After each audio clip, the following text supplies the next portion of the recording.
Mister ladies viewers அனைவருக்கும் வணக்கம். நான் doctor Nithya, Siddha physician. CKD அப்படின்னு சொல்லக்கூடிய கிரானிக் கிட்னி டிசீஸ் இன்னைக்கு பரவலா நிறைய பேருக்கு நம்ம இந்த நோய் இருக்கிறத பார்க்க முடியுது. செயலிழந்த சிறுநீரகங்களை மீண்டும் செயல்பட வைக்க முடியுமா? சிறுநீரகங்கள்ல இருக்கக்கூடிய நெஃப்ரான்ஸ் பழைய மாதிரி நார்மலா வருமா? மேம் நிறைய பேர் சொல்லிட்டாங்க, ஒரு வாட்டி கிட்னி சுருக்கம் வந்துருச்சுன்னா 2 முறை தான் நம்ம பண்ண முடியும். ஒன்று டயாலிசிஸ், இல்லைன்னா கிட்னி டிரான்ஸ்பிளான்டேஷன். இதை எப்படி நம்ம கிட்னியை மீண்டும் பழைய நிலைக்கு கொண்டு வர முடியும்? கிட்னியில இருக்கக்கூடிய செல்களாக இருக்கட்டும், அதுல இருக்கக்கூடிய நெஃப்ரான்ஸை பழைய நிலைமைக்கு நம்ம கொண்டு வர முடியுமா? இது சாத்தியமே இல்லைன்னு தானே எல்லாரும் சொல்றாங்க. நிறைய மருத்துவர்களை நான் ஆலோசனை பண்ணிட்டேன், இந்த மாதிரி சொல்றாங்களே, இதுல இருந்து நான் எப்படி வெளியில வர்றது? பேசாம நான் டயாலிசிஸே பண்ணிக்கலாமா? ஒருவேளை எனக்கு யூரியா கிரியேட்டின் லெவல் இந்த அளவுக்கு இருக்கு, கிரியேட்டினின் வந்து பாத்தீங்கன்னா 8 வரைக்கும் இருக்கு, 10 தாண்டி எனக்கு இருக்கு, 13 14 வரைக்குமே இருக்கே. இந்த கண்டிஷன்ல யூரிக் ஆசிட் எனக்கு அதிகமா இருக்கு, யூரியாவும் அதிகமா இருக்கு, அதுக்கப்புறம் சோடியம், பொட்டாசியம், குளோரைட், பைகார்பனேட்ஸ் இது எல்லாமே எனக்கு வந்து அதிகமா இருக்கு. இதுல முக்கியமா EGFR அப்படின்ற ஒரு டெஸ்ட் இருக்கு. நம்ம கிட்னில இருக்கக்கூடிய குளோமரோலை அப்படின்றது ஃபில்டர்ஸ், லட்சக்கணக்கான ஃபில்டர்ஸ் வந்து இருக்கு. இந்த ஃபில்டர்ஸ் தான் ரொம்ப மைனூட்டா, மிக நுண்ணிய ஒரு அமைப்புன்னு சொல்லலாம். நம்ம ரத்தத்துல இருக்கக்கூடிய கழிவுகளை எல்லாமே ஃபில்டர் பண்ணி பிளட்டை வந்து சுத்திகரிக்கக்கூடிய பணியை செய்யக்கூடியது. இதுல பாதிப்பு ஏற்பட்ட நபர்களுக்கு தான் நமக்கு என்ன ஆகுதுன்னா கிரானிக் கிட்னி டிசீஸ் அப்படின்ற பிரச்சனை உருவாகுது. இதுல முக்கியமா நம்ம என்ன பண்ண போறோம்? EGFR அப்படின்னா குளோமருலர் ஃபில்ட்ரேஷன் ரேட். இது ரொம்ப ரொம்ப கவனமா நம்ம பார்க்கணும்.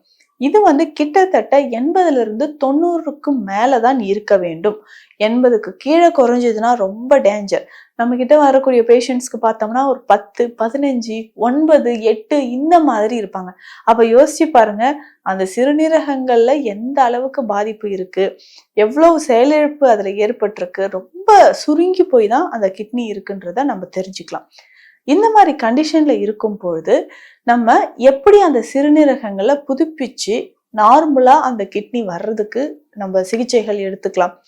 இதுல முக்கியமா நம்ம தெரிஞ்சுக்க வேண்டிய விஷயம் என்னன்னா, கிரானிக் கிட்னி டிசீஸ் நீங்க ஸ்கேன் எடுத்து பார்க்கும்போதே சொல்லுவாங்க, கிரானிக் கிட்னி டிசீஸ் எந்தெந்த ஸ்டேஜஸ்ல இருக்கு அப்படின்னு சொல்லுவாங்க. ஸ்டேஜ் 1, ஸ்டேஜ் 2, ஸ்டேஜ் 5 அப்படின்றது எண்ட் ஸ்டேஜ் அப்படின்னு சொல்லலாம். எந்த ஸ்டேஜ்ல இருக்குன்னு நம்ம தெரிஞ்சுக்கணும். அதுக்கேற்ற மாதிரி தான் நம்மளுடைய கிட்னியோட செயல்பாடு இருக்கிறத நம்ம தெரிஞ்சுக்கணும். ஒருவேளை கிட்னியில இருக்கக்கூடிய நெஃப்ரான்ஸோட கண்டிஷன் எப்படி இருக்கு, EGFR ரேட் எப்படி இருக்குன்றதையும் நம்ம தெரிஞ்சுக்கணும். முதல்ல நமக்கு ஒரு மருந்துகள் ஸ்டார்ட் பண்ணும்போது, அதாவது சித்த மருந்துகள் ஸ்டார்ட் பண்ணும்போது நம்ம கவனத்துல வைக்க வேண்டியது என்னன்னா, கொஞ்சம் கொஞ்சமா தான் நமக்கு கியூர், அதாவது அதோட பலனை நம்ம அடைய முடியும். நார்மலா நல்லா சுருங்கி ரத்த ஓட்டமே இல்லாத இருக்கக்கூடிய சிறுநீரகங்கள் கொஞ்சம் கொஞ்சமா நம்ம எடுக்கக்கூடிய மெடிசனை எடுக்கும்போது அது ரிவர்ஸ் ஆயிட்டு வருதுன்னு சொல்லலாம். பெரும்பாலும் அதிகமான ரத்த அழுத்தம், பிளட் பிரஷர் அதிகமாக இருக்கக்கூடிய நபர்களுக்கு தான் இந்த சிறுநீரக செயலிழப்பு அப்படின்றது ஏற்படுது. அப்ப சிறுநீரக செயலிழப்பு இருக்கும்போது பிளட் பிரஷர் நார்மலா இருக்கான்னு தெரிஞ்சுக்கணும். அடுத்து முக்கியமாக டயபெட்டிஸ் அப்படின்னு சொல்லக்கூடிய சர்க்கரை நோய் எந்த அளவுக்கு இருக்குன்றதையும் நம்ம தெரிஞ்சுக்கணும். இது இரண்டுமே நம்ம கரெக்டா ஃபாலோ பண்ணிட்டே வந்தோம்னா சிறுநீரக செயலிழப்பு இந்த நோயிலிருந்து வெளிப்படலாம். முதல்ல உணவில் என்னென்ன மாற்றங்கள் நம்ம வந்து செய்ய போறோம் அப்படின்னு பார்த்தோம்னா, உணவை பொறுத்த வரைக்கும் அதிகமான உப்பு, சர்க்கரை நோயாளிகளாக இருக்கட்டும், இல்ல கொலஸ்ட்ரால் இருக்கிறவங்களாக இருக்கட்டும், நம்ம வந்து எப்படி சர்க்கரை நோயாளிகளாம் இனிப்பு சாப்பிடாம இருக்கிறோம், எண்ணெய் சத்துக்கள் சாப்பிடாம இருக்கிறோமோ, அதே மாதிரி சிறுநீரக செயலிழப்பு இருக்கக்கூடியவங்களும் உப்பை குறைச்சிதான் சாப்பிடணும். ஒரு நாளைக்கு 2லிருந்து 3 கிராம், டோட்டலா 24 ஹவர்ஸ்க்கு நம்ம வந்து 24 மணி நேரத்திற்கு இந்த அளவு உப்பு தான் நிச்சயமாக எடுக்கிறோம். ஸோ இதை எடுக்கும் பொழுது உப்பு வந்து அந்த அளவுக்கு உணவில் அங்க கொஞ்சம் கொஞ்சமா சேர்த்து தான் அந்த உணவை எடுக்கணும். அடுத்ததாக நார்ச்சத்து மற்றும் நீர்ச்சத்து அதிகமாக இருக்கக்கூடிய காய்கறிகள், பழங்கள், தானியங்களை நம்ம எடுக்கணும். காய்கறிகள் அப்படின்னு சொல்லும்போது வெள்ளை பூசணி, சுரக்காய், புடலங்காய் ரொம்ப ரொம்ப ரொம்ப முக்கியமானது. அடுத்ததாக வாழைத்தண்டு. இதுக்கப்புறம் வந்து பார்த்தோம்னா முக்கியமா தானியங்கள்ல முழு தானியங்கள் ரொம்ப முக்கியமானது. அதுல பார்லி ஏன் நம்ம வந்து சிறுநீரக நோயாளிகளுக்கு மிக சிறந்ததுன்னு சொல்றோம்னா, நிறைய பேருக்கு இந்த உடல் உஷ்ணத்தினால்தான் பிபி அதிகமாகுது. பிபி அதிகமாகும் போது டைரக்டா என்ன ஆகும்னா சிறுநீரக செயலிழப்பு ஏற்படுது. அப்போ இந்த உடல்ல இருக்கக்கூடிய அதிகப்படியான உஷ்ணத்தை குறைக்கணும் அப்படின்னா நிச்சயமாக இந்த பார்லி நமக்கு சிறந்ததுன்னு சொல்லலாம். அதுலயுமே பார்த்தோம்னா ஒரு சிலருக்கு கால்கள்ல வீக்கம் இருக்கும். கால்கள்ல வீக்கம்னா இந்த ரத்த ஓட்டம் சரியா போகாமலோ இல்ல கால்கள்ல நம்ம லோயர் லிம்ஸ்ல சிறுநீர் சரியா வெளியேறாமல் இருக்கும் பட்சத்திலோ கால்கள்ல வீக்கம் இருக்கும். இந்த மாதிரி வீக்கம் இருக்கக்கூடியவங்க நிச்சயமா நம்ம அந்த பார்லி கஞ்சியை குடிச்சே ஆகணும். தினமும் காலையில இந்த பார்லி கஞ்சியை குடிக்கணும். நிறைய பேர் என்ன பண்றாங்கன்னா அந்த பார்லியை ஊற வச்சு அந்த தண்ணியை மட்டும் குடிப்பாங்க. அப்படி பண்ணாதீங்க. இரவு நேரத்திலே பார்லியை தண்ணியில போட்டு ஊற வச்சுட்டு காலையில இது கூட கொஞ்சமா இஞ்சி, சீரகம், உப்பு கொஞ்சமா ஒரு 2 சிட்டிகை உப்பு சேர்த்து இதை கஞ்சி மாதிரி காய்ச்சி காலையில அந்த தண்ணி பார்லி எல்லாத்தையும் சேர்த்து தான் நம்ம குடிக்கணும். எப்பவுமே அந்த மாதிரி பார்லியை நல்லா கொதிக்க வச்சுட்டு அந்த தண்ணியை மட்டும் சிலர் குடிப்பாங்க. அப்படி செய்யாதீங்க. ஏன்னா அப்பதான் அதோட முழு பலனையும் நம்ம பெற முடியும். இதுல முக்கியமா பார்த்தோம்னா பயன்படுத்தக்கூடிய மூலிகைகள் நிறைய இருக்கு. அதுல மூக்கிரட்டியாக இருக்கட்டும், இல்ல இந்த சிறுநெறிஞ்சில், யானை நெறிஞ்சல், இந்த மாதிரி மூலிகைகளும் நமக்கு பயன்படுது.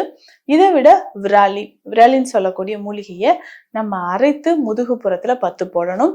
10 அப்படின்னு சொன்னா இப்போ வெளிப்பிரயோகமாக உடல்ல எந்தெந்த உறுப்புகள்ல பாதிப்பு இருக்கோ அந்த இடத்துல நம்ம மெடிசன்ஸ், அதாவது மருந்து வகைகளையோ இல்ல மூலிகை வகைகளையோ நம்ம 10 போடுறதுதான் சொல்றோம். இந்த மாதிரி 10 மருந்துகள், அதாவது மரமஞ்சள், கருமஞ்சள், இதை பயன்படுத்தி நம்ம செய்யக்கூடிய 10 மருந்துகளும் இருக்கு. அதுவுமே முதுகு பகுதியில கிட்னி லொக்கேட் ஆயிருக்கக்கூடிய இடத்துல நம்ம 10 போடுறோம். ஸோ இந்த மாதிரி நம்ம பண்ணிக்கிட்டே வந்தோம்னா அதிகப்படியான ஒரு பலனை நம்ம பெற முடியும்னு சொல்லலாம். இது கூட பார்த்தோம்னா முக்கியமா செயலிழந்த சிறுநீரகங்களை நம்ம வலிமைப்படுத்தணும்னா நான் ஆல்ரெடி விழுதி இலை சொன்னேன்.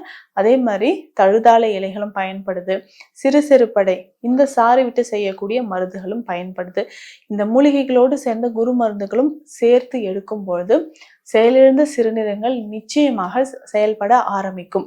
இதுல CKD ஸ்டேஜ் 5 இருந்தாலும் சரி, இல்ல கிரியேட்டின் ரேஞ்ச் 10 தாண்டி போயிட்டு இருக்கு, பிபி எனக்கு ரொம்ப அதிகமா இருக்கு, இந்த மாதிரி கண்டிஷன்ல தான் நிறைய பேஷண்ட்ஸ் இங்க வருவாங்க.